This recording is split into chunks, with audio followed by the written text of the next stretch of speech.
tous, vous connaissez certainement Google Images, ce service de Google qui permet de retrouver toutes sortes d'images sur Internet, des photos, des dessins, n'importe où dans le monde.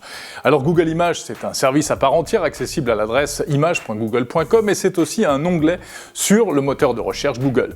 Google Images est utilisé aujourd'hui par des millions d'internautes à travers le monde, à titre personnel ou même professionnel.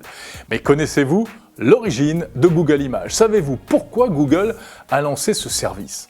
Eh bien, l'explication est assez insolite et même un peu coquine. Alors, Google Images a été créé en 2001, mais l'histoire, on ne la connaît que depuis 2015. C'est le PDG de l'époque de Google, Eric Schmidt, qui l'a raconté à un site américain, Project Syndicate. Une interview passée quasiment inaperçue d'ailleurs, mais qui a été relayée ensuite par un autre site, le site Quartz. Et l'explication de la création de Google Images, eh bien, c'est elle.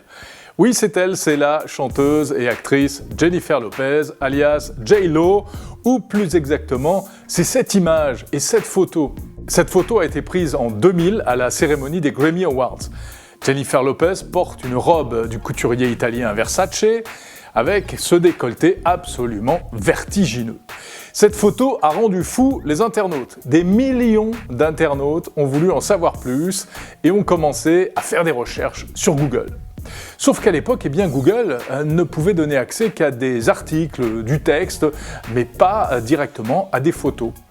Jennifer Lopez est devenue numéro 1 des recherches sur Google, la firme américaine s'en est rendue compte, et s'est dit tout d'un coup, tiens, si on créait un service qui permette de rechercher des images exactement comme on recherche du texte, simplement en tapant des mots-clés.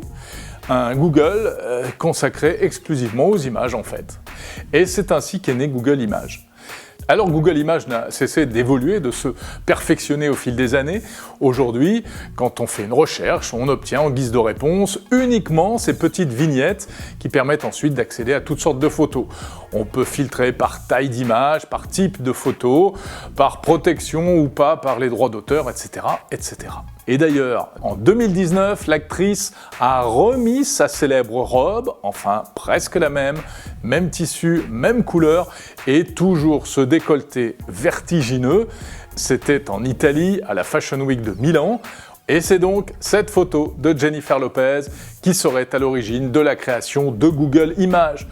Alors ça, c'est la version officielle, puisque bien sûr, on le sait, les grandes entreprises, et particulièrement dans le domaine de la tech, aiment bien raconter et inventer de belles légendes autour de la création de leurs produits.